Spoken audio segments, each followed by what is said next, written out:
إن الحمد لله نحمده ونستعينه ونستغفره ونعوذ بالله من شرور أنفسنا ومن سيئات أعمالنا من يهده الله فلا مضل له ومن يضلل فلا هادي له وأشهد أن لا إله إلا الله وحده لا شريك له وأشهد أن محمدا عبده ورسوله يا أيها الناس اتقوا ربكم الذي خلقكم من نفس واحدة وخلق منها زوجها وبث منهما رجالا كثيرا ونساء واتقوا الله الذي تساءلون به والأرحام إن الله كان عليكم رقيبا يا أيها الذين آمنوا اتقوا الله حق تقاته ولا تموتن إلا وأنتم مسلمون يا أيها الذين آمنوا اتقوا الله وقولوا قولا سديدا يصلح لكم أعمالكم ويغفر لكم ذنوبكم ومن يطع الله ورسوله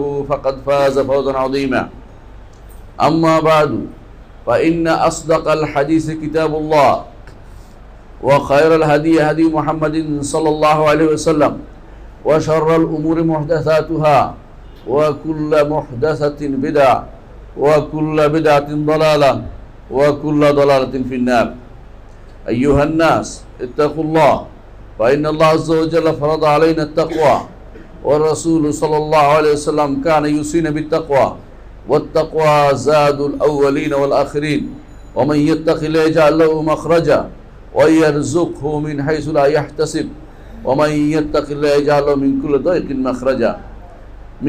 ضيق مخرجا الله عز وجل يعطيك ما تحب ويبعد عنك ما لا تحب সম্মানিত মুসলিয়ান কিরাম, আমি আমার নিজেকে এবং আপনাদেরকে আল্লাহ তাকওয়া অবলম্বন করে অনুরোধ জানাচ্ছি।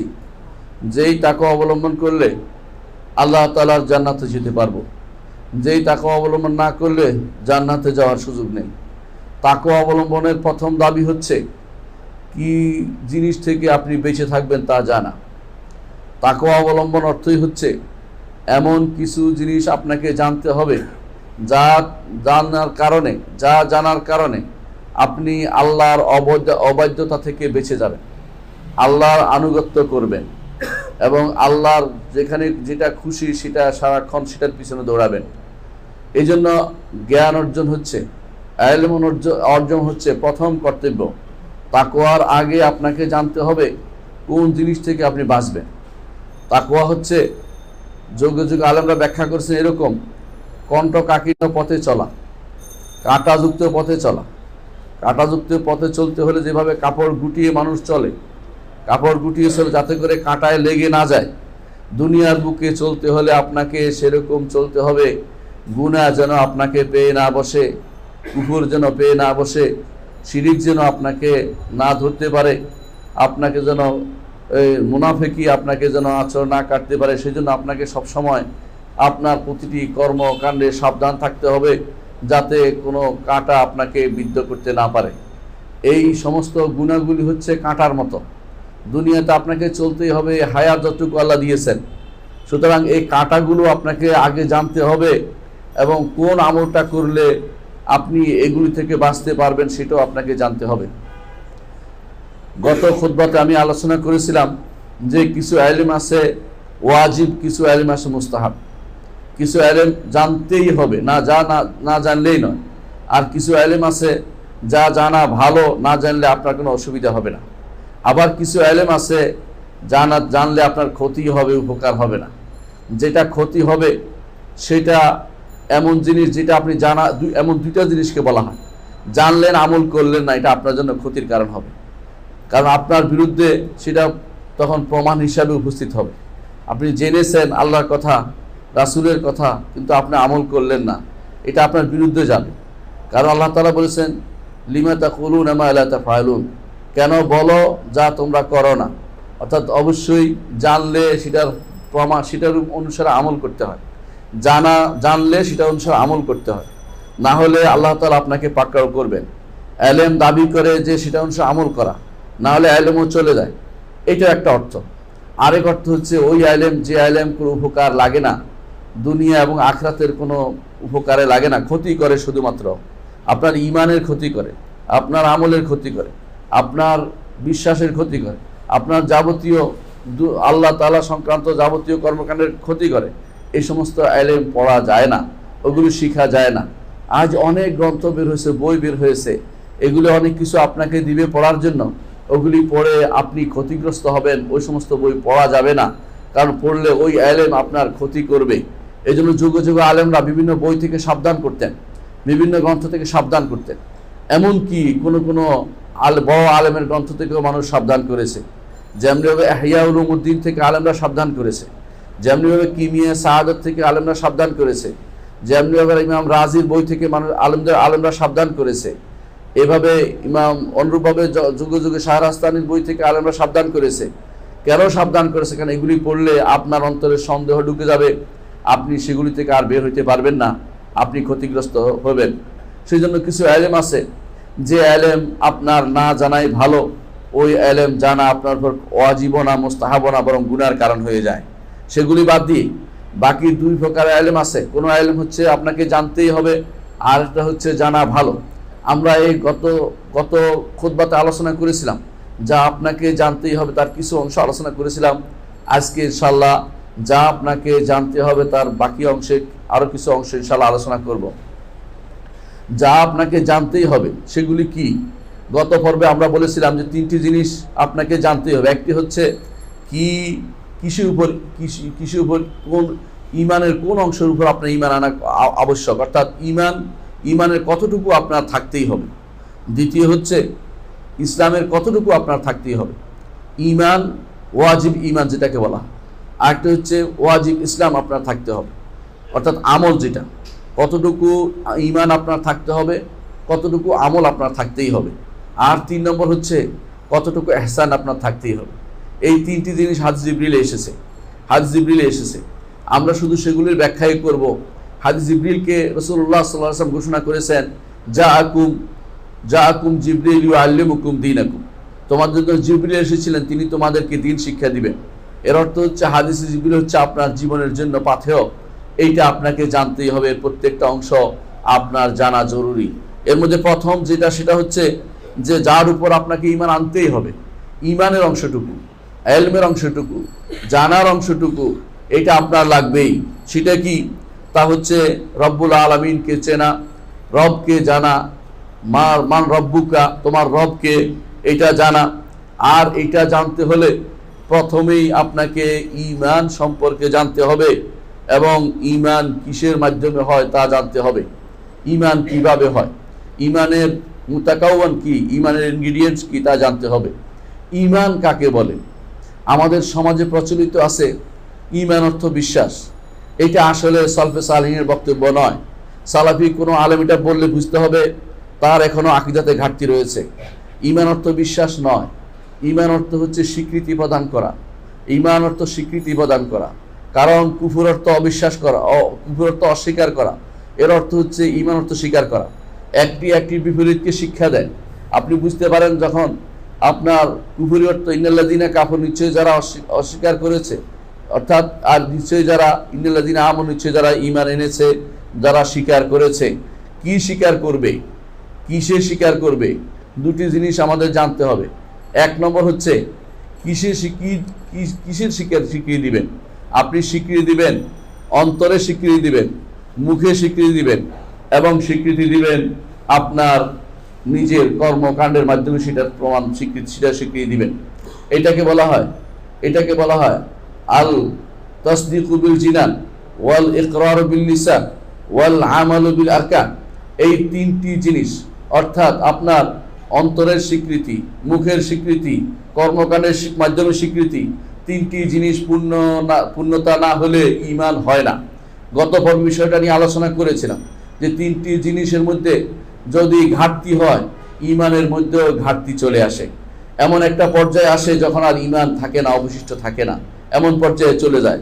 আহলুস সুন্নাত ওয়াল জামাতের নিকট ঈমান এই তিনটি জিনিসের নাম। ঈমান কোনো একক জিনিসের নাম নয়, ঈমান ব্যাপক জিনিসের নাম, অর্থাৎ অনেক জিনিস মিলে ঈমান হয়। এই জন্য রাসূলুল্লাহ সাল্লাল্লাহু আলাইহি ওয়াসাল্লাম বলেছেন, আল ঈমানু বিদউন ওয়া সাবউনা শুবা, আল ঈমানু বিদউন ওয়া সিত্তুনা শুবা। দুটোই হাদিসে আসছে। অর্থাৎ ঈমান 70-এর উপরে শাখা দিয়ে গঠিত, 70-এর উপর শাখা দিয়ে গঠিত।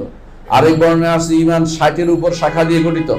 এর অর্থ হচ্ছে ঈমান একক কোনো জিনিসের নাম নয়, ব্যাপক অনেক জিনিসের নাম হচ্ছে ঈমান। এজন্য ঈমান বাড়ে ও কমে, এজন্য ঈমান বাড়ে ও কমে। এজন্য ঈমানে বলতে হয়, ঈমানের সম্পর্কে কেউ জিজ্ঞাসা করলে আপনি ঈমানদার কিনা, তখন বলতে হয় ইনশাআল্লাহ, কারণ সকল রকম সকল শাখার উপর আপনি আমল করতে পারেননি, এই জন্য বলতে হয় যে ইনশাআল্লাহ, আল্লাহ চাহে তো আমি ঈমানদার। নিজে সরাসরি বলতে পারে না ঈমানদার কেন, কারণ এর অর্থ হচ্ছে ঈমানদারের জন্য জান্নাত অবধারিত। নিজের জন্য জান্নাতের দাবি কেউ করতে পারে না যে আমি জান্নাতে যাব, সেজন্য সরাসরি কেউ বলতে পারে না যে আমি ঈমানদার। আমি মুসলিম বলতে পারে, আমি মুসলিম বলতে পারে। রাসূলুল্লাহ সাল্লাল্লাহু আলাইহি ওয়াসাল্লামের যুগে এক ব্যক্তি যখন রাসূলুল্লাহ সাল্লাল্লাহু আলাইহি ওয়াসাল্লামের কাছে আরেক সাহাবী নিয়ে এসেছিলেন, বললেন ইয়া রাসূলুল্লাহ ইন্নী লা আরাহু মুমিনান, আমি তো ঈমানদার, তাকে দেখতে পাচ্ছি। রাসূল বললেন আওয়া মুসলিমান, তুই মুসলিম বলো, তুমি মুসলিম বলো, একজন মানুষের ঈমানের সাক্ষী তুমি দিতে পারো না। এই জন্য যখন বেদুইনরা এসে বলতো ক্বালাতিল আরাবু আমান্না কুল লান তুমিনু ওয়ালাকিন কুলু আসলামনা, বেদুইনরা বলতো আমরা ঈমান এনেছি, আল্লাহ তাআলা তাদেরকে শিখিয়ে দিলেন বলো ঈমান এনেছি বলিও না, বলো আমরা ইসলাম গ্রহণ করেছি। কারণ ঈমানের ওয়ালাম্মা ইয়াদখুলু ঈমানু ফি কুলুবিকুম, ঈমানের সব শাখা তাদের অন্তরে এখনো প্রবেশ করেনি। এর অর্থ হচ্ছে ঈমান ব্যাপক জিনিসের নাম, আর ইসলাম হচ্ছে বাহ্যিক জিনিসের নাম। বাহ্যিকভাবে একজন মানুষ যখন কালিমা বলে তখন তাকে মুসলিম বলে বিবেচিত হয়, কিন্তু তাকে ঈমানদার বলার ক্ষেত্রে আরো অনেক কিছু লাগে। এই জন্য আল্লাহ তাআলা পার্থক্য করেছেন, ইন্নাল মুসলিমিনা ওয়াল মুসলিমাত ওয়াল মুমিনিনা ওয়াল মুমিনাত, এভাবে আল্লাহ তাআলা পার্থক্য করে দিয়েছেন, বুঝিয়ে দিয়েছেন যে ঈমান ব্যাপক জিনিসের নাম, একটি কোনো জিনিসের নাম নয় যেটা বললে ঈমানদার হয়ে যাবে এরকম নয়, বরং এটা বললে মুসলিম হবে কালিমাতুল লা ইলাহা ইল্লাল্লাহ বললে। এবং কালিমাতুল লা ইলাহা ইল্লাল্লাহ বললে তার একটি কাজ হবে, সেটা হচ্ছে হাফেজা মিনহু, অর্থাৎ তার সম্পদ এবং তার জান এবং মাল সংরক্ষিত থাকবে, তাকে কেউ আক্রমণ করতে পারবে না। কিন্তু ঈমানদার হওয়ার জন্য আরো কিছু প্রচেষ্টার প্রয়োজন রয়েছে। ঈমানদার হওয়ার জন্য তাকে অবশ্যই বসতে হবে, শিখতে হবে, কোরআন হাদিস পড়তে হবে। সাহাবায়ে কেরাম এই জন্য বলতেন হালুম্মু নাজদাদ ঈমানানা, আসো বসো ঈমান বাড়িয়ে নেই, কারণ ঈমান বাড়ানোর বিষয়, ঈমান কমে যায় যদি আমল না করা হয়। কিন্তু ইসলাম এমন এক জিনিস, ইসলাম হচ্ছে এর চেয়ে নিচে গেলে আর আপনি মুসলিম বলে পরিচয় দিতে পারবেন না। ন্যূনতম পর্যায়টা হচ্ছে মুসলিমের পর্যায়, আর উত্তম পর্যায়টা হচ্ছে মুমিনের পর্যায়, সর্বোত্তম পর্যায়টা হচ্ছে মুহসিনের পর্যায়। সুতরাং ঈমানদার দাবি করলেই হয় না, ঈমান আপনাকে জানতে হবে ঈমান কখন হয়। ঈমান হওয়ার জন্য তিনটি জিনিস লাগবেই। একটি হচ্ছে তাকে অবশ্যই অন্তরে স্থাপন দিতে হবে, অন্তরে আনতে হবে। দ্বিতীয় হচ্ছে মুখে আনতে হবে। তৃতীয় হচ্ছে কর্মকাণ্ডে সেটার পরিচয় দিতে হবে। এটাকে আলেমরা 5টি ভাগে ভাগ করেছেন, যে যেগুলো ঈমান আনতে হবে সেগুলি 5টি জিনিস। আমি এগুলি একটা একটা উদাহরণ দিব। 1 নম্বর হচ্ছে অন্তরের 2টি জিনিস, অন্তরে 2টি জিনিস থাকে। একটি হচ্ছে অন্তরের আমল, আরেকটি হচ্ছে অন্তরের কথা। অন্তরের আমল হচ্ছে যেমন তাকওয়া, যেমন খাউফ, যেমন রাজা আশা, যেমন ভয়, যেমন তাওয়াক্কুল, সত্যবাদিতা, এগুলি সব হচ্ছে অন্তরের জিনিস। অন্তরের ভিতরে এগুলি যদি অবস্থান নেয় আপনার অন্তর আমল হলো। অন্তরের কথা হচ্ছে অন্তরের মধ্যে ঈমান এনেছি, এটা অন্তরে মনে মনে বলতে হবে, মুখে উচ্চারণ নয়। মনে মনে আপনার ঈমানটা স্বীকৃতি দিতে হবে যে আমি আশহাদু আল্লা ইলাহা ইল্লাল্লাহ ওয়া আশহাদু আন্না মুহাম্মাদার রাসূলুল্লাহ, এই বাক্যটি আমি মেনে নিচ্ছি। যাবতীয় ঈমানিয়াতকে আমি মেনে নিচ্ছি, যাবতীয় গায়বিয়াতকে আমি মেনে নিচ্ছি। অন্তরে সেটা স্বীকৃতি দিতে হবে। এই জন্য অন্তরে 2টা জিনিস আছে, একটি হচ্ছে অন্তরের স্বীকৃতি, আরেকটি হচ্ছে অন্তরের আমল। অন্তরের কথা এবং অন্তরের আমল 2টা জিনিস লাগবে অন্তরের মধ্যে। অন্তরের কথা আমি আগেও বলেছি, সেটা হচ্ছে কালিমা শাহাদাতের কথা অন্তরে মনে মনে উচ্চারণ করা, মুখে নয়। মুখের উচ্চারণ আলাদা আসবে। এর অর্থ হচ্ছে অন্তরে আপনি কালিমা শাহাদাত যদি থাকে, আর অন্তরের আমলগুলো, অন্তর আমলের উপর এখন আলহামদুলিল্লাহ গ্রন্থ রচিত হয়েছে। সালে মুনাজ্জিদ একটা গ্রন্থ আছে, ছাপা হয়েছে, দেখিয়ে দিবেন অনেকগুলো অন্তর আমল কি। তার মধ্যে আছে তাওয়াক্কুল, ভরসা করা আল্লাহর উপরে, যেমন আল্লাহকে ভয় করা, আল্লাহর কাছে আশা করা এবং আল্লাহকে ভালোবাসা, এগুলি সবই অন্তর আমল। এগুলিও লাগবে। এটা অন্তরের আমল অন্তর্ভুক্ত, যেটা আপনার অন্তরে লাগবে। ঈমান শুদ্ধ হওয়ার জন্য অন্তরের আমল লাগবে, অন্তরের কথা লাগবে। আর 2টি হচ্ছে মুখের আমল এবং মুখের কথা। মুখের কথা হচ্ছে মুখে উচ্চারণ করা আশহাদু আল্লা ইলাহা ইল্লাল্লাহ ওয়া আশহাদু আন্না মুহাম্মাদার রাসূলুল্লাহ, অথবা আমি বলা আমি ঈমান এনেছি আল্লাহর উপরে রাসূলের উপরে, এভাবে ঈমানের রকমগুলি সম্পর্কে বলা যে আমি এগুলির উপরে ঈমান এনেছি, মুখে উচ্চারণ করা এটাও লাগবে। সাথে সাথে মুখের আর ঈমানের মুখের যে আমলটা আছে তা হচ্ছে সুবহানাল্লাহ, আলহামদুলিল্লাহ, আল্লাহু আকবার, লা ইলাহা ইল্লাল্লাহ, লা হাওলা ওয়ালা কুওয়াতা ইল্লা বিল্লাহ। এগুলো হচ্ছে মুখের আমল, অর্থাৎ আপনার জিহ্বার মাধ্যমে এই আমলটা আপনি করছেন, এইটা সর্বক্ষণ আপনার অন্তরে জারি রাখতে হবে। এইটাই হচ্ছে দোয়া ও জিকির, কোরআন তেলাওয়াত, এই সবগুলি হচ্ছে মুখের আমল বা জিহ্বার আমল। এইটাও আপনার ঈমানের জন্য জরুরি। ঈমানের জন্য মুখে দুইটা, অন্তরে দুইটা, আর বাকি রইলো একটা, সেটা হচ্ছে অঙ্গ প্রত্যঙ্গের আমল। এখানে আর কথা নেই, অঙ্গ প্রত্যঙ্গ কথা বলে না। এগুলো অঙ্গ প্রত্যঙ্গ কোনো কিছু, সেটা শুধু মুখ এবং অন্তর, সেটাকে যে অন্তর যেভাবে চালা সেভাবে চলে অঙ্গ প্রত্যঙ্গ। সেই জন্য সেখানে আমল, সে আমলটা হচ্ছে কি আপনার সলাত, আপনার জাকাত, আপনার সওম, আপনার হজ, আপনার অন্যান্য ইবাদত যেগুলো আছে, যেগুলো অঙ্গ প্রত্যঙ্গের মাধ্যমে হয়, এগুলি হচ্ছে আপনার অঙ্গ প্রত্যঙ্গের আমল। তাহলে ঈমান হতে হলে 5টি জিনিস লাগবে। আবারও বলছি, সেটা হচ্ছে আপনার 2টি জিনিস লাগবে, আপনার অন্তরের মধ্য থেকে 2টি জিনিস লাগবে, অন্তরের আমল এবং অন্তরের কথা। আর 2টি জিনিস লাগবে মুখে, একটা হচ্ছে মুখের কথা আর একটা হচ্ছে মুখের আমল। আর 5 নম্বর হচ্ছে মানুষের অঙ্গ প্রত্যঙ্গের মাধ্যমে সংঘটিত আমলগুলো। এই 5টা জিনিস মিলে হচ্ছে ঈমান। এর একটি জিনিসও কম করা যাবে না, একটি জিনিসও কম করা যাবে না। হ্যাঁ, যদি এমন সময় হয়, তার আর সময় নেই, কিন্তু অন্তরের ভিতরে তার অন্তরের আমল তার কমপ্লিট আছে, অন্তরের কথা এবং অন্তরের আমল ঠিক আছে আল্লাহর উপরে, মুখে কালিমাতু লা ইলাহা ইল্লাল্লাহ বলছে, তখন সে অন্তত কিছু আমল করতে পেরেছে। বাকিটার জন্য তার ঈমানে ঘাটতি হয়েছে, কিন্তু ঈমান নাই বলা যায় না। এখানে হেরে গেছে যারা, তারা হচ্ছে বিভিন্ন রকমের ফেরকারা। এর মধ্যে একটি হচ্ছে মুরজিয়া ফেরকা। তারা মনে করে ঈমান হচ্ছে শুধুমাত্র মুখে কালিমাতু লা ইলাহা ইল্লাল্লাহ বললেই হবে। এটা অধিকাংশ আমাদের দেশে অনেকে সেটা মনে করে থাকে, বিশেষ করে আশারি মাতুরিদীও তাই মনে করে থাকে। তারা মনে করে থাকে শুধু অন্তরের বিশ্বাসই যথেষ্ট, আর কিছু লাগবে না। আমাদের দিকের অন্তরের বিশ্বাস নয়, অন্তরের বিশ্বাসের সাথে অন্তরের কর্ম জড়িত রয়েছে, মুখের কর্ম জড়িত রয়েছে, মুখের স্বীকৃতি জড়িত রয়েছে, তেমনি ভাবে আমাদের কর্মকাণ্ডের আমলও জড়িত রয়েছে। কিন্তু ওরা শুধুমাত্র একটা নিয়ে যথেষ্ট মনে করেছে, তা হচ্ছে যে অন্তরের বিশ্বাস হচ্ছে ঈমান। এবং তারা বলে থাকে যে মুখে বলতে হবে, এই জন্য যে বাহ্যিক তাদের উপরে ইসলামের শরীয়ত প্রবর্তনের জন্য প্রয়োজন হিসেবে তারা মুখে শুধুমাত্র কালিমাতু লা ইলাহা ইল্লাল্লাহ বলতে হবে, না হলে শুধু বিশ্বাসই যথেষ্ট। যদি বিশ্বাসে যথেষ্ট হতো তাহলে ফেরাউন ঈমানদার হয়ে যেত, কারণ আল্লাহ তাআলা বলছেন ওয়াজাহাদু বিহা ওয়াস্তাইকানাতহা আনফুসুহুম যুলমান ওয়া উলুওয়া। যদি তারা অন্তরের ভিতরে ইয়াকিন রাখতো যে আল্লাহ হক, কিন্তু বাইরে তারা বিরোধিতা করত, অন্তরের বিশ্বাস তাকে ঈমানে প্রবেশ করায়নি। অন্তরের বিশ্বাসে যথেষ্ট হতো, ইবলিস ঈমানদার হয়ে যেত, কারণ ইবলিস কিন্তু আল্লাহকে মানে, বলছে রব্বে বিমা আগাওয়াইতানি, হে রব আপনি আমাকে পথভ্রষ্ট করলেন, আল্লাহকে রব হিসেবে সে মানে, কিন্তু সে অন্তরে স্বীকৃতি দেয়, কিন্তু মুখে কর্মকাণ্ড এবং মুখ দিয়ে সেটা প্রচার করে না।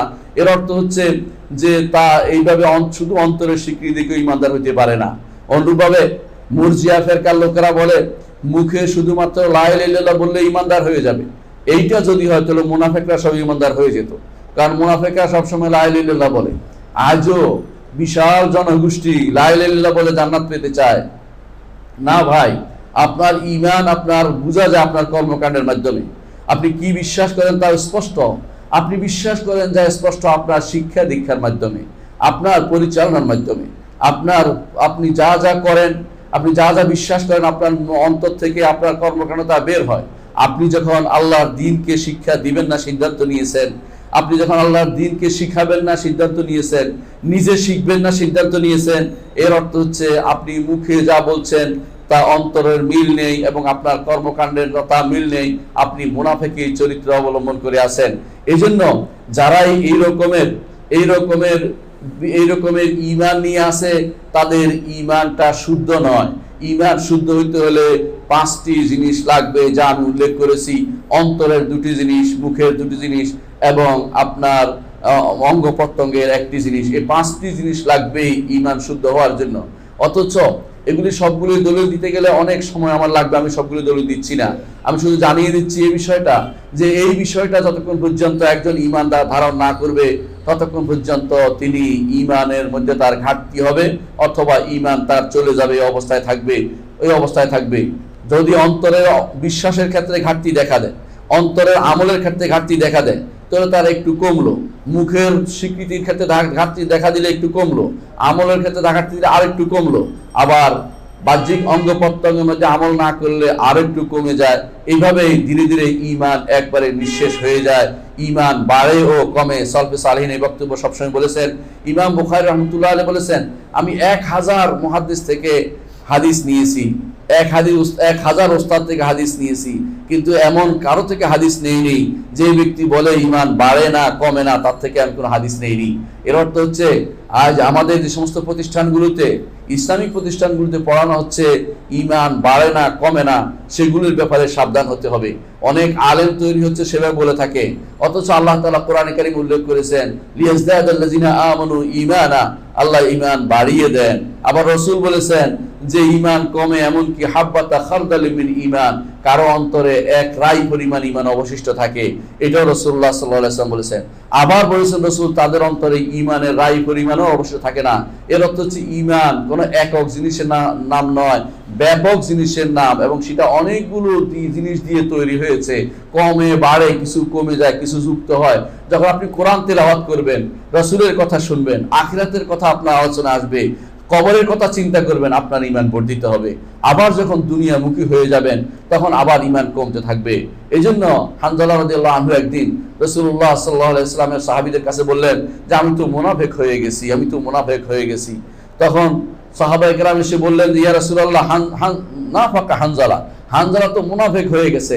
বলে কিভাবে? হানজালা তো মুনাফিক হওয়ার কথা না, কি হয়েছে? বলে হানজালা বললেন, যখন আপনার কাছে থাকি তখন ঈমান বর্ধিত হয়ে যায়, তখন যেন জাহান্নাম চোখের সামনে দেখতে পাই, যখন আবার বাড়িতে চলে যায়, খেত খামার করি, আবার পরিবার পরিজন দেখি, তখন আল্লাহর কথা ভুলে যায়। এর মুনাফিকই মনে করেছে। রাসূলুল্লাহ সাল্লাল্লাহু আলাইহি ওয়াসাল্লাম বললেন, না, এটা মুনাফিকই নয়, এটা মুনাফিকই নয়, এটা হচ্ছে সাআতুন ওয়া সাআ। 1 ঘন্টা তুমি আল্লাহর কথা স্মরণ করছো, দুনিয়াও তোমাকে চলতে হবে, সেজন্য ভুলে যাচ্ছ তুমি, কিন্তু তুমি কোনো কিছু বাদ দিচ্ছ না। কিন্তু আমাদের সমাজ বাদ দিচ্ছে, এটা লাগবে না মনে করে, শুধুমাত্র কালেমাতুল লা ইলাহা ইল্লাল্লাহ জান্নাতে যাওয়ার সুযোগ নিয়ে বসে আছে কেউ কেউ। না, কালেমাতুল লা ইলাহা শেষ কথা হলে আপনি হয়তো কোনোদিন জান্নাতে যাবেন। কেন যাবেন? যদি অর্থ সহ বুঝে সেটা উচ্চারণ করে থাকেন, অন্তরের মধ্যে যদি সেটা অর্থ সহ বুঝে শর্ত পূরণ করে উচ্চারণ করে থাকেন, আপনার সেটা কাজে লাগবে। না হলে শুধুমাত্র উচ্চারণ করলে, সেটা তো কত মানুষই উচ্চারণ করে, হিন্দু উচ্চারণ করে, কখনো কখনো অনুরূপভাবে বৌদ্ধ উচ্চারণ করতে পারে, অন্য ধর্মের লোকেরা উচ্চারণ করলে জান্নাতে চলে যাবে, না তা নয়, তবে অবশ্যই বিশ্বাসের মধ্যে তা থাকতে হবে। সুতরাং প্রথম কথা হচ্ছে ঈমানের অর্থ আমাদেরকে জানতে হবে। ঈমান এই 5টি জিনিস দ্বারা গঠিত, তাও আমাদেরকে জানতে হবে। এরপরে আমরা আসি ঈমানের কয়টি রোকন রয়েছে। আমাদের সমাজে প্রচলিত আছে ঈমানের 7টি রোকন, কিন্তু ঈমানের রাসূলুল্লাহ সাল্লাল্লাহু আলাইহি ওয়াসাল্লাম হাদিস অনুসারে ঈমানের রোকন হচ্ছে 6টি, 7টি নয়।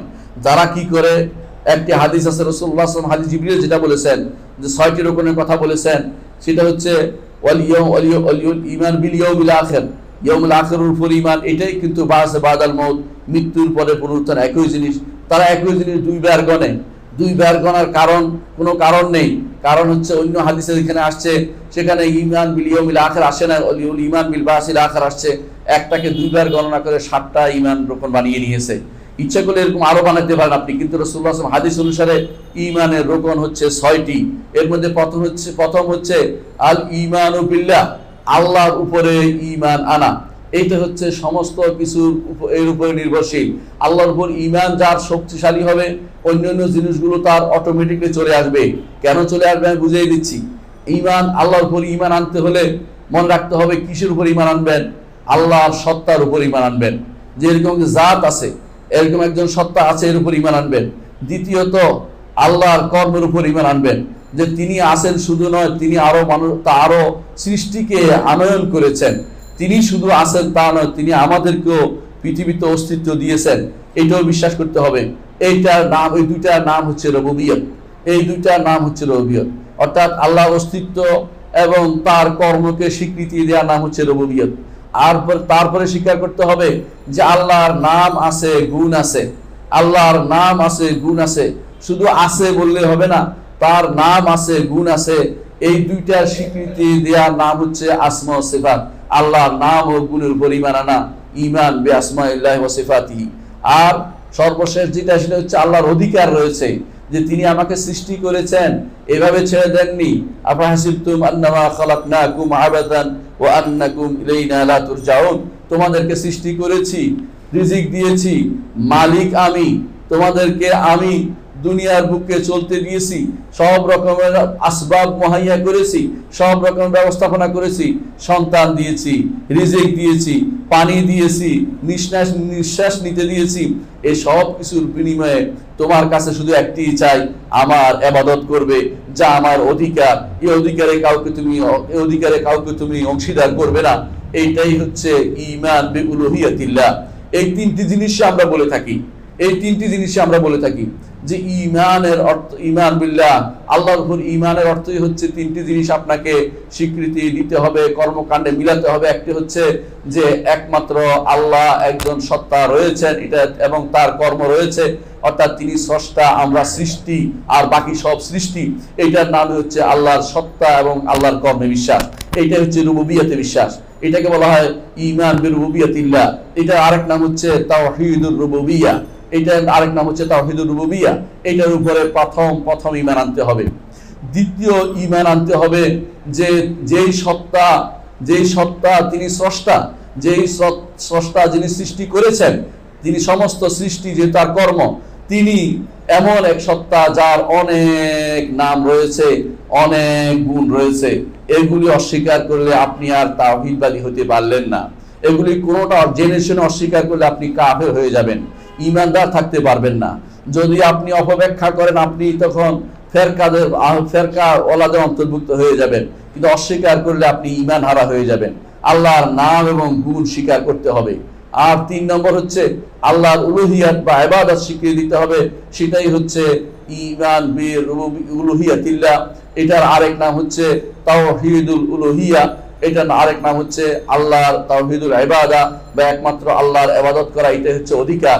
এই 3টি জিনিস যতক্ষণ পর্যন্ত কমপ্লিট না হবে, ততক্ষণ পর্যন্ত কেউ আল্লাহর উপর ঈমান এনেছে বলে দাবি করতে পারে না। এই 3টি জিনিস আবারও বলছি যাতে মনে থাকে আপনাদের। একটা হচ্ছে আল্লাহকে রব মানা, আল্লাহকে রব মানতে হবে। দ্বিতীয় হচ্ছে আল্লাহকে তার নাম এবং গুণের স্বীকৃতি দিতে হবে আল্লাহর জন্য, আল্লাহর যে সমস্ত নাম ও গুণ আছে। আর তৃতীয় হচ্ছে আল্লাহর অধিকার একমাত্র আল্লাহকে দিতে হবে, আর কাউকে তার কোনো কিছু দিতে পারবেন না। এইটার নাম হচ্ছে উলুহিয়া। রুবুবিয়া, আসমা সিফাত এবং উলুহিয়া, এই 3টি জিনিস যদি কারো ঘাটতি থাকে, সেই ব্যক্তি আর যাই হোক ঈমানদার হতে পারবে না। এইটা অবশ্যই জানতে হবে আপনাকে। যে জ্ঞান অবশ্যই প্রতিটি বাচ্চাকে জানাতে হবে, ছোট বাচ্চাকে আপনার শিখাতে হবে। মুহাম্মদ রাসূলুল্লাহ সাল্লাল্লাহু আলাইহি ওয়াসাল্লাম সেই জন্য বাচ্চাদের পিছনে বসিয়ে শিক্ষা দিতেন, উটের বাহনের পিছনে বসিয়ে তিনি আব্দুল্লাহ ইবনে আব্বাসকে শিক্ষা দিয়েছেন। আব্দুল্লাহ ইবনে আব্বাসকে, ছোট বাচ্চাকে, ইয়া গোলাম ইন্নী উআল্লিমুকা কালিমাত, হে গোলাম আমি তোমাকে কিছু কালেমা শিক্ষা দেব। ইহফাজিল্লাহ ইয়াহফাজুকা, আল্লাহর হেফাজত করো, আল্লাহ তোমাকে হেফাজত করবেন। আল্লাহর হেফাজত করার অর্থ হচ্ছে আল্লাহর তাওহীদের হেফাজত করো, আল্লাহর তাওহীদের হেফাজত করো, তাহলে আল্লাহ তোমাকে হেফাজত করবেন। দুনিয়া ও আখিরাতে তিনি তোমাকে বাঁচাবেন, আখিরাতে জান্নাত দিয়ে তুমি জাহান্নাম থেকে বাঁচাবেন, আর দুনিয়ার বুকে বিপদ থেকে তিনি তোমাকে উদ্ধার করবেন, অথবা তোমাকে শহীদ হিসাবে গ্রহণ করবেন। তিনি তোমাকে দুনিয়ার ফিতনা থেকে বাঁচিয়ে দিবেন। শিক্ষা দিলেন প্রথম যে তাওহীদের বাণীটা শিক্ষা দিতে হবে বাচ্চাদেরকে প্রথম। এই জন্য আপনাদেরকেও শুধু বাচ্চাদের শিখালে চলবে না, বাবাদেরও শিখতে হবে এবং মায়েদেরও শিখতে হবে যে তাওহীদ অবশ্যই প্রথম কর্তব্য, সেটাই হচ্ছে আরেক নাম হচ্ছে ঈমান বিল্লাহ, আল্লাহর উপর ঈমান যেটা, সেটাই হচ্ছে তাওহীদ। এই 3 ভাগে 3টি অংশ আপনাকে মেনে নিতেই হবে, রুবুবিয়ত, উলুহিয়ত, আসমা ও সিফাত এবং উলুহিয়ত। এখন বলতে পারেন আমি রুবুবিয়তের উপর ঈমান আনি। রুবুবিয়ত 2টি জিনিসকে শামিল করে আমি বলেছিলাম, একটি হচ্ছে আল্লাহর সত্তা এবং আল্লাহর কর্ম। এইটা ঈমান আনতে হলে আপনাকে 3টে জিনিস লাগবে। 1 নম্বর হচ্ছে আল্লাহকে একমাত্র স্রষ্টা মানতে হবে। আল্লাহই আমার স্রষ্টা, আর কেউ আমাকে সৃষ্টি করেনি। আমি বানর ছিলাম না, আমি তথাকথিত অন্য কিছু ব্যাঙ্গাসি ছিলাম না। আমি আল্লাহ তাআলা আমাকে অর্ডার দিয়ে সৃষ্টি করেছেন, আল্লাহর অর্ডারের মাধ্যমে আমি সৃষ্ট হয়েছি এবং তার অর্ডারে আমি দুনিয়াতে এসেছি এবং তার অর্ডারে আমি দুনিয়া থেকে আবার যাব। আমি তথাকথিত প্রকৃতিবাদীদের মতো, তথাকথিত বিবর্তনবাদীদের মতো কোনো বিশ্বাস করি না। আমি বিশ্বাস করি যে তিনি আমার স্রষ্টা। দ্বিতীয় হচ্ছে তিনি আমার মালিক, আর কেউ মালিক হয় না। কোনো দরবারি লোকের আমার মালিক হবে না, কোনো পীর আমার মালিক হবে না, কোনো তথাকথিত জিন আমার মালিক হবে না, কোনো ক্ষমতাধর আমার মালিক হবে না। আমার মালিক তিনিও, আমার মালিক তিনি হচ্ছেন, আমার মালিক হচ্ছেন রব্বুল আলামিন আল্লাহ তাআলা। এই জন্য রবুবিয়তের জন্য প্রথম দুটি শর্ত আছে, আরেকটি শর্ত বলবো। প্রথম হচ্ছে তিনি আমার স্রষ্টা, দ্বিতীয় হচ্ছে তিনি আমার মালিক, আর তৃতীয় হচ্ছে তিনি আমার সব কিছুর পরিচালক। তিনি আমার সব কিছুর পরিচালক। তিনি আমাকে জীবন দিয়েছেন, তিনি আমাকে মৃত্যু দেন, তিনি আমাকে সন্ততি দেন, তিনি আমাকে বিপদ হলে উদ্ধার করেন, তিনি আমি অসুস্থ হলে সুস্থ দান করেন, তিনি আমার অভাব গুছিয়ে দেন, তিনি আমার সমস্যা দূর করে দেন। তিনি ব্যতীত কেউ আমাকে সন্তান দিতে পারে না, তিনি ব্যতীত ছেলেকে কেউ মেয়ে বানিয়ে দিতে পারে না, মেয়েকে কেউ ছেলে বানিয়ে দিতে পারে না। এই জাতীয় জিনিসগুলো যারা বিশ্বাস করবে তারা আল্লাহ তাআলা রুবুবিয়তে শিরিক করে বসে আছে। যারা মনে করবে যে অমুক গাউস আযম বড় উদ্ধারকারী, সে ব্যক্তি মুশরিক, সে ব্যক্তি শিরিক করছে। রব্বুল আলামিন তিনি শুধুমাত্র গাউস, আর কেউ মহা উদ্ধারকারী হইতে পারে না। আপনারা সবাই জানেন গাউস হচ্ছেন একমাত্র আল্লাহ তাআলা, অথচ আজ দুনিয়াতে অনেক মানুষকে গাউসুল আজম নাম দেয়া হচ্ছে, গাউসে আজম বলা হচ্ছে। এই গাউসে আজম বলা অর্থ হচ্ছে তাকে মহা উদ্ধারকারী বলা হচ্ছে, আল্লাহ তাআলার উপরে উঠে দেওয়া হচ্ছে তাকে, নাউজুবিল্লাহ। এর অর্থ এই জাতীয় কথাগুলি যারা বলছে তারা জানে না অথবা জেনে শুনে শিরিক করে যাচ্ছে, এরা আল্লাহর রুবুবিয়তে শিরিক করছে। যারা মনে করে আল্লাহ ছাড়া অন্য কেউ তাকে কোনো বিপদ থেকে উদ্ধার করতে পারে, অনেকে কবরের কাছে ধর্ণা দেয়, অনেকে বিভিন্ন রকমের রোগ মুক্তির জন্য বিভিন্ন পীর ফকিরের বাড়িতে উদ্ধার কামনা করে চলে যাচ্ছে, বিভিন্ন রকমের পানি খাচ্ছে, বিভিন্ন কর্মকাণ্ড চালিয়ে যাচ্ছে। এরা সবাই আল্লাহর রুবুবিয়তে শিরিক করছে। কারণ দুনিয়ার বুকে এমন কোন সত্তা নেই, দুনিয়ার বুকে যেখানে আল্লাহ ছাড়া অন্য কেউ সেখানে পরিচালনার ক্ষমতা তাদেরকে দেয়া হয়েছে, সেটা কেউ বলতে পারে না। এমনকি আরবের মুশরিকরাও সেটা স্বীকার করতো না। আরবের মুশরিকরাও বলতো, তাদেরকে জিজ্ঞাসা করা হলে ওয়ামাই ইউদাব্বিরুল আমরা, কে তোমাদের সবকিছু পরিচালনা করে, তখন তারা বলতো সাইয়াকুলুন আল্লাহ, আল্লাহই পরিচালনা করে। তাহলে তারা লাত মানাত উজ্জার ইবাদত কেন করতো? তারা বলতো মা না'বুদুহুম ইল্লা লিয়ুকাররিবুনা ইলাল্লাহি যুলফা, আল্লাহর কাছে সুপারিশ করবে এই জন্যই তো করি, না হলে এরা কিন্তু আমাদের কোনো কিছুর মালিক নয়। আজও অনেকেই তাই বলে, যারা ওখানে যায় বিভিন্ন দরবারে আজ বসে আছে, বিভিন্ন গজার মাছের কাছে যায়, কেউ কচ্ছপের কাছে যায়, তারা সবাই এটাই চায় যে এরা সুপারিশ করবে, এরা আল্লাহর কাছে সুপারিশ করবে না, আল্লাহর কাছে এরা কিছুই করবে না। আপনি মিথ্যা ধারণা দিচ্ছেন, আপনি আরবের মুশরিকদের মতো কাজই করে যাচ্ছেন। সেই জন্য যারা এই কাজগুলি করার রুবুবিয়তে শিরিক করছে, রুবুবিয়তে আপনার জানতেই হবে, যেটা বলছি তাওহীদুর রুবুবিয়্যাহ যদি শুদ্ধ হইতে আপনাকে তিনটা জিনিস মেনে নিতে হবে। এক নম্বর হচ্ছে যে রব্বুল আলামিন, আল্লাহকে রব মানার সত্ত্বে তাকে অবশ্যই তিনি আমার স্রষ্টা, তিনি আমার মালিক এবং তিনি আমার সব কিছু পরিচালনা করেন। আমি অন্য কারোর উপরে কোনো কিছু কেউ আমার কোনো কিছু পরিচালনা করতে পারে না।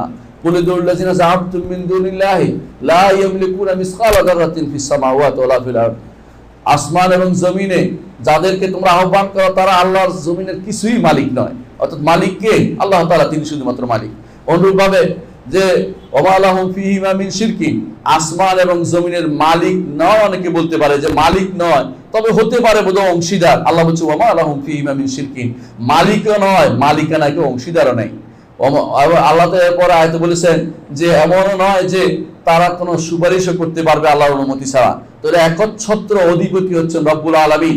এইটা যদি আপনি মেনে নেন তাহলে আপনি আল্লাহকে রব মানলেন। আল্লাহকে রব মানার জন্য তিনটি জিনিস বাধ্যতামূলক। একটি হচ্ছে অবশ্যই আল্লাহ তিনি আপনার স্রষ্টা, আল্লাহ আপনার মালিক, আল্লাহ আপনার একচ্ছত্র অধিপতি, তিনি যা ইচ্ছে তার সৃষ্টির মধ্যে তা ইচ্ছে তা ব্যবস্থা করেন, অন্য কারো সেখানে কোনো কিছু করার ক্ষমতা নেই। বরং অনেক মানুষ আছে জীবিত মৃত উভয়ের কাছে দৌড়ায়, কেউ পীরের কাছে দৌড়ায়, কেউ কবরের কাছে দৌড়ায়, মাজারের কাছে দৌড়ায়।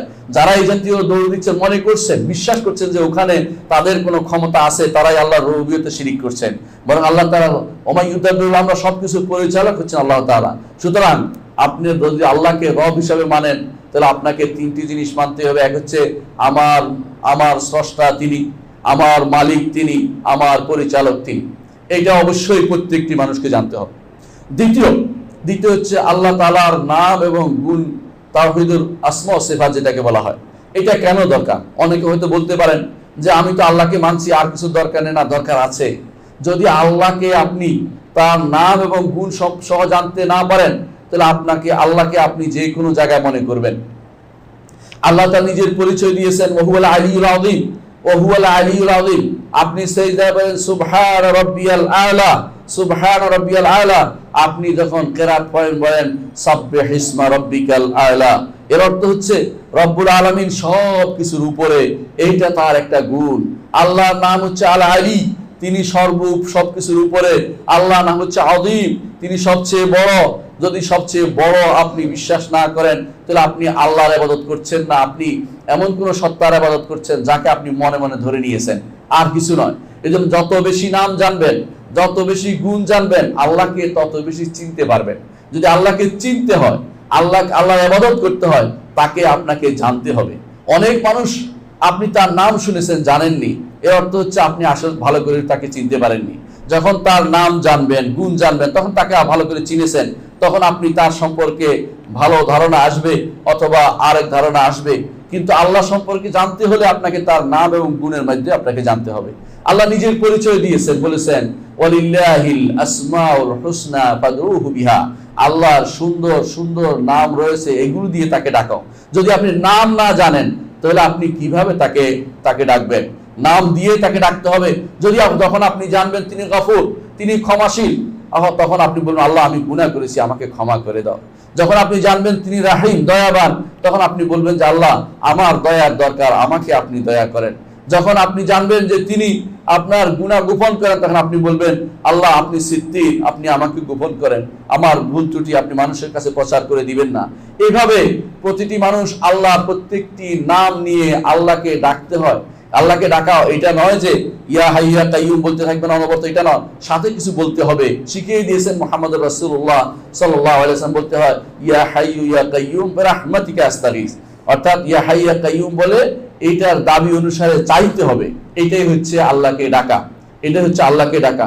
মুহাম্মদুর রাসূলুল্লাহ সাল্লাল্লাহু আলাইহি ওয়াসাল্লাম বলেছেন ইন্না লিল্লাহি 99 ইসমান, আল্লাহর 99টি নাম রয়েছে। মান আহসাহা দাখালাল জান্নাহ, যে কেউ এগুলো ইহসা করবে জান্নাতে প্রবেশ করবে। ইহসা অর্থ গণনা করা নয়, ইহসা অর্থ হচ্ছে এগুলোর অর্থ বুঝে এগুলো দিয়ে আল্লাহকে ডাকা এবং এগুলোর চাহিদা মোতাবেক আমল করা, এটা হচ্ছে ইহসা। যে ব্যক্তি এর ভিন্ন অর্থ করবে সে বুঝে নাই, বরং সে এখনো ইলমের ময়দানে প্রবেশ করেনি। এই জন্য অবশ্যই মনে রাখতে হবে যে আল্লাহর উপর ঈমানের জন্য দ্বিতীয় যে অংশটুকু, সেটা হচ্ছে আল্লাহর নাম এবং গুণগুলোর উপর ঈমান আনতে হবে। কোন নাম এবং গুণকে যদি কেউ অস্বীকার করে জানার পরে, সে ব্যক্তি কাফির হয়ে যাবে। কারণ আল্লাহ সেটা শিখিয়ে দিয়েছেন, নিজের মন মতো কোনো নাম আপনি সেখানে দিতে পারবেন না। এই জন্য এখানে 3টি নীতি অবলম্বন করতে হবে। আল্লাহর নাম এবং গুণের ক্ষেত্রে 3টি নীতি আপনার থাকতে হবে। 1 নম্বর হচ্ছে কোরআন এবং হাদিসে আল্লাহর যত নাম এবং গুণ আসছে, সেগুলোকে কোনো রকমের অপব্যাখ্যা অথবা অর্থহীন কথা করা অথবা ধরন নির্ধারণ করা, এগুলি বাদে একমাত্র আল্লাহর জন্য এগুলি স্বীকৃতি দিতে হবে যে আল্লাহ তাআলা এগুলি বলেছেন, তার রাসূল এটা বলেছেন, এগুলি কোনোভাবে আমি পরিবর্তন করতে পারবো না, এই বিশ্বাস প্রথম রাখতে হবে। দ্বিতীয় হচ্ছে যে এগুলো সাব্যস্ত করার ক্ষেত্রে আল্লাহ তাআলার কোনো গুণকে, কোনো নামকে সৃষ্টির কারো মত করে সাব্যস্ত করতে পারবেন না। আল্লাহ তাআলা তিনি তার নিজেকে বলেছেন সামিউ।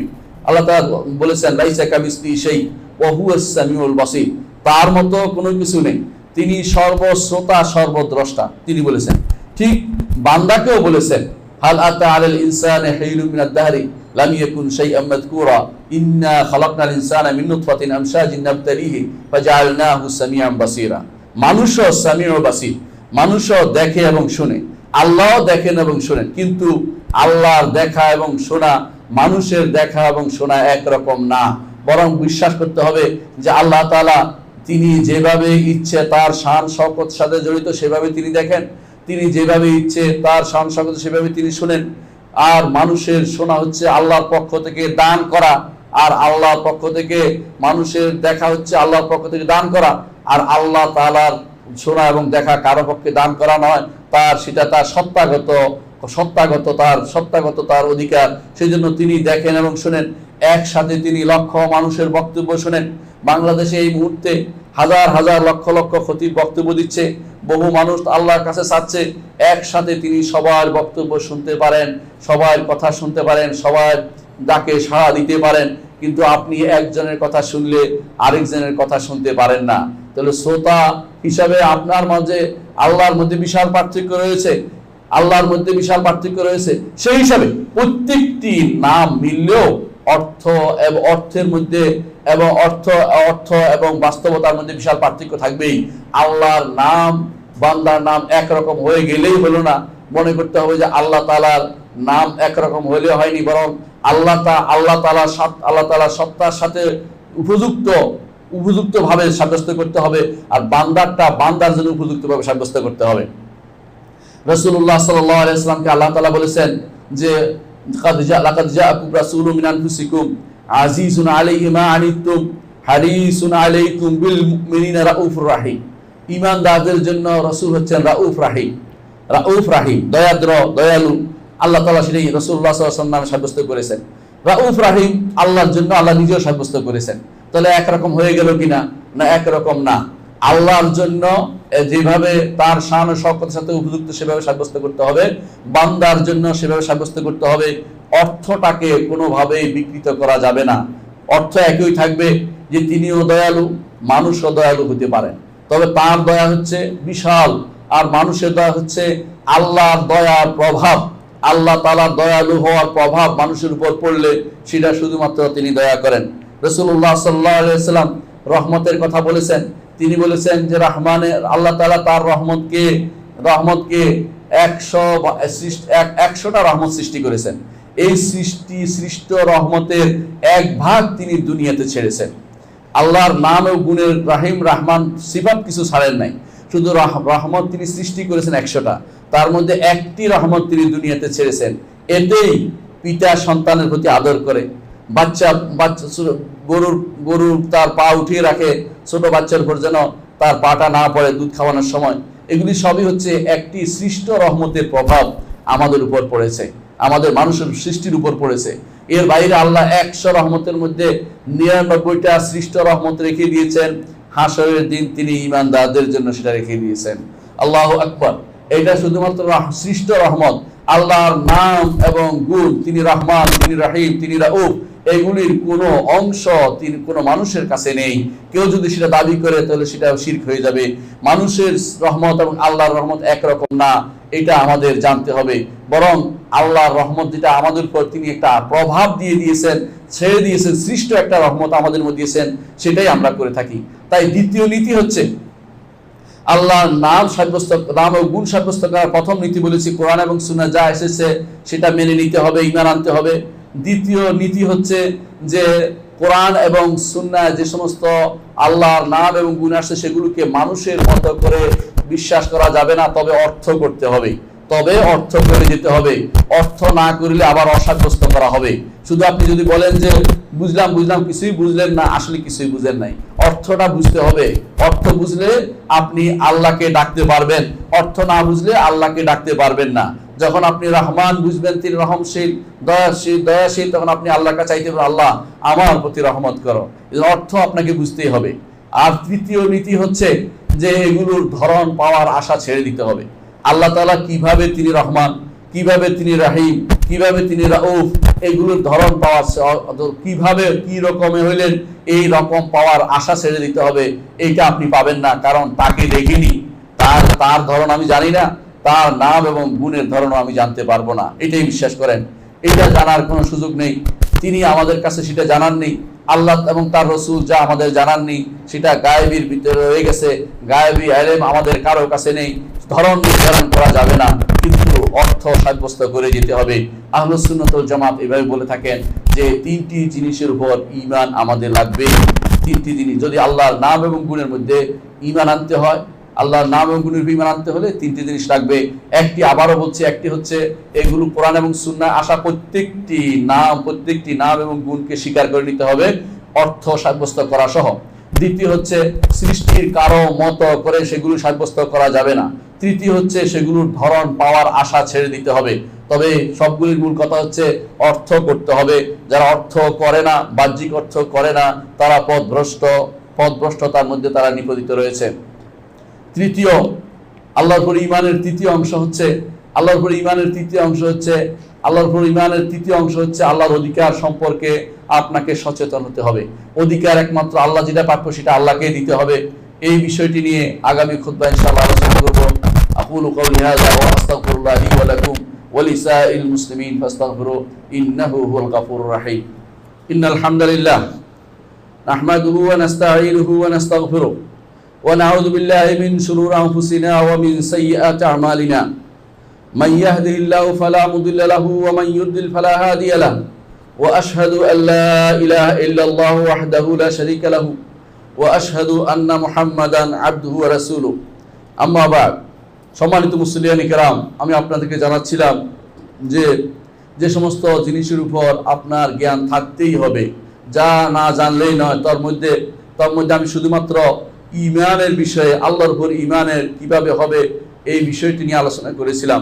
ইনশাআল্লাহ এই বিষয়ে আমরা বিস্তারিত জানবো। তো মনে রাখতে হবে, আল্লাহর উপর ঈমান যদি আপনার না থাকে, বাকি অন্যান্য ঈমান কোনো কাজে আসবে না।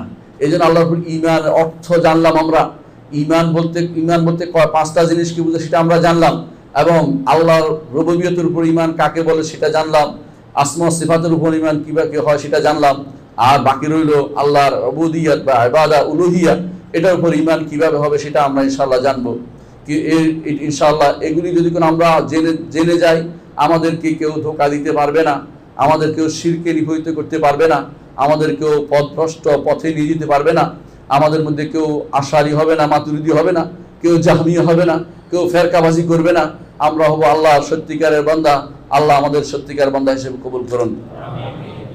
আলা ওয়া সাল্লু আলা সাইয়্যিদিল বাশারিয়্যা মুহাম্মদ ইবনে আব্দুল্লাহ কামা আমারা আল্লাহু আযজা ওয়া জাল্লা ফি কিতাবিহি ওয়া থান্না বিমালাইকাতিল মুসাব্বিহাতিল কুদসি ওয়া থাল্লাথা বিকুম আইয়ুহাল মুমিনুন ফাকালা তাআলা মুখবিরান ওয়া আমিরা ইন্নাল্লাহা ওয়া মালাইকাতাহু ইউসাল্লুনা আলান নবী ইয়া আইয়ুহাল্লাযিনা আমানু সাল্লু আলাইহি ওয়া সাল্লিমু তাসলিমা। ওয়া ক্বালা আন-নবী সাল্লাল্লাহু আলাইহি ওয়াসাল্লাম মান সাল্লা আলাইহি মারাতান সাল্লাল্লাহু আলাইহি ওয়া আশহাদ আল্লাহুম্মা সাল্লি আলা মুহাম্মদ ওয়া আলা আলি মুহাম্মদ কামা সাল্লাইতা আলা ইব্রাহিম ওয়া আলা আলি ইব্রাহিম ইন্নাকা হামিদুম মাজিদ। আল্লাহুম্মা বারিক আলা মুহাম্মাদিন ওয়া আলা আলি মুহাম্মাদিন কামা বারাকতা আলা ইব্রাহিম ওয়া আলা আলি ইব্রাহিম ইন্নাকা হামিদুম মাজিদ। اللهم ارض عن الخلفاء الراشدين ابي بكر وعمر وعثمان وعلي وعن سائر الصحابه والتابعين رضوان الله عليهم اجمعين. اللهم اغفر لنا ولاخواننا الذين سبقونا بالايمان ولا تجعل في قلوبنا غلا للذين امنوا ربنا انك رؤوف رحيم. اللهم اغفر لنا اجمعين. اللهم اغفر لنا اجمعين. اللهم انصر المسلمين في كل مكان. اللهم ايدهم بتأييدك يا رحمن. اللهم انصر المسلمين يا ارحم الراحمين يا مجيب السائلين. اللهم اهلك الكفرة والمبتدعة والزنادقة واليهود والهندوس والمشركين. اللهم شتت شملهم ومزق جمرهم وخالف بين كلماتهم يا ارحم الراحمين يا اكرم الاكرمين. আল্লাহ আমাদের সবাইকে আপনি ক্ষমা করে দিন। আল্লাহ আমাদেরকে আপনি দ্বীনের উপর সুপ্রতিষ্ঠিত রাখুন। আল্লাহ আমাদেরকে দ্বীন শিখার তৌফিক দান করুন। আল্লাহ আমাদেরকে ঈমান শিখার তৌফিক দান করুন। আল্লাহ আমাদেরকে ঈমান বর্ধিত করার তৌফিক দান করুন। আল্লাহ আমাদের সন্তানদেরকে ঈমানের উপর বড় করুন। আল্লাহ আমাদেরকে আপনি দুনিয়ার সমস্ত ফিতনা থেকে বাঁচিয়ে দিন। আল্লাহ আমাদেরকে ফেরকাবন্দি থেকে বাঁচিয়ে দিন। আল্লাহ যারা ফেরকা পরিণত হয় তাদের ফিতনা থেকে আমাদেরকে বাঁচিয়ে দিন। আল্লাহ আমাদেরকে ঈমানের উপর সুপ্রতিষ্ঠিত রাখুন। আল্লাহ যারা আজ দুনিয়ার বুকে ফিতনা তৈরি করছে তাদের থেকে আমাদের হেফাজত করুন, এবং বিশেষ করে যারা আজ কোরআন এবং সুন্নাহর মধ্যে পার্থক্য করছে এবং সুন্নাহ না মানার পথে তারা বিভিন্ন রকমের পদ্ধতি আবিষ্কার করছে, নিজেরা বানিয়ে বিভিন্ন তথ্য দিচ্ছে, আল্লাহ তাদের ফিতনা থেকে আমাদেরকে বাঁচিয়ে দিন। আল্লাহ তাদেরকে হক পথে ফিরিয়ে দিন অথবা তাদেরকে ধ্বংস করে দিন। আল্লাহুম্মা আনসুরনা ওয়ানসুরুল মুসলিমিনা ফি কুল্লি মাকান। আল্লাহ সবাইকে আপনি ক্ষমা করে দিন। আল্লাহ আমাদের যারা জীবিত আছে তাদেরকে আপনি ঈমানের উপর রাখুন, আমাদের মেয়েদেরকে হাশমার মধ্যে রাখুন, তারা যেন আল্লাহকে ভয় করে সে তৌফিক তাদেরকে দিন। আমাদের ছোট ছোট সন্তানদেরকে দ্বীনের উপর বড় করুন। আল্লাহ তারা যেন দ্বীন বুঝার প্রতি আগ্রহী তৌফিক তাদেরকে দান করুন। আল্লাহ আমাদের যারা বড় হয়েছে আমাদেরকে দ্বীনের প্রতি আগ্রহী করে তুলুন। আল্লাহ আমাদেরকে আল্লাহর প্রতি ঘুরিয়ে দিন, আমাদের অন্তরকে আল্লাহর দিকে ঘুরিয়ে দিন। আল্লাহ আমাদের অন্তরকে আল্লাহ আপনার দিকে ঘুরিয়ে দিন। আল্লাহ আমাদেরকে আপনার হেফাজতে রাখুন। আমাদেরকে আমাদের নিজের কাছে সুপর্দ করবেন না। আল্লাহ আমাদের মধ্যে যারা জীবিত আছে তাদেরকে মৃত্যু সুস্থ দান করুন। আল্লাহ যারা মারা গেছে তাদেরকে আপনি ক্ষমা করে দিন, তাদেরকে ক্ষমা করে। বিশেষ করে এই মসজিদের একজন মহিলা মুসল্লি মারা গেছেন কিছুদিন আগে, দোয়া চেয়েছেন, আল্লাহ তাকে ক্ষমা করে দিন, তার কবরকে আপনি নূরের আলোতে পূর্ণ করে দিন। আল্লাহ কবর জান্নাতের বাগিচা বানিয়ে দিন। আল্লাহ আমাদেরকে আপনি ক্ষমা করে দিন। আল্লাহ যারা জীবিত আছে এদের মধ্যে যারাই মারা যাবে তাদেরকে আপনি ক্ষমা করে দিন, আর যারা মরে গেছে তাদেরকে আপনি ক্ষমা করে দিন। আল্লাহুম্মা গফির লাহুম ইয়া আরহামার রাহিমিন। আল্লাহ আমাদের মধ্যে কিছু বাচ্চাদের জন্য কেউ দোয়া চেয়েছে, নবজাতক শিশুর জন্য, আল্লাহ নবজাতক শিশু বা সবার জন্য আমরা একটা দোয়া করছি। সবাইকে আপনি বিপদ থেকে উদ্ধার করুন, রোগ মুক্তি দান করুন, এবং আমাদের সন্তানদেরকে দ্বীনের উপর বড় করুন। এটা আমরা চাই। আল্লাহ আপনার কাছেই আমরা চাই, আর কারো কাছে আমরা যাব না। আপনি আমাদের ক্ষমা করুন, আপনি আমাদের সবকিছু দিয়ে সবাই থেকে আমাদেরকে অমুখাপেক্ষী করে দিন। আমাদের জীবনের সমস্ত গুনাহ আপনি ক্ষমা করে দিন, আমাদের আমল কবুল করুন। আল্লাহ আমাদের এই মসজিদটি আপনি কবুল করুন। এই মসজিদটিকে কিয়ামত পর্যন্ত হেদায়েতের আলো হিসাবে, আলোকবর্তিকা হিসাবে গ্রহণ করুন। আল্লাহ এখান থেকে যেন সবসময় হকের কথা বলা হয় সেই তৌফিক দান করুন। আল্লাহ এই মসজিদের উপর যারা এই মসজিদের জন্য দান করবে, যারা মসজিদ নিয়ে তারা চিন্তা ভাবনা করবে, সবার মধ্যে আপনি বরকত দান করুন। এই মসজিদের পক্ষে যারা কাজ করবে তাদের মধ্যে আপনি বরকত দান করুন। আল্লাহুম্মা গফির ওয়ারহাম আনতা খায়রুর রাহিমিন। ইবাদাল্লাহ রাহিমাকুমুল্লাহ, ইন্নাল্লাহ ইয়া'মুরু বিল আদলি ওয়াল ইহসান ওয়া ইতা'i যিল কুরবা ওয়া ইয়ানহা আনিল ফাহশাই ওয়াল মুনকার ওয়াল বাগি ইয়া'যুকুম লা'আল্লাকুম তাযাক্কারুন ওয়া লাযিকরুল্লাহি আকবার ওয়াল্লাহু ইয়া'লামু মা তাসনাউন।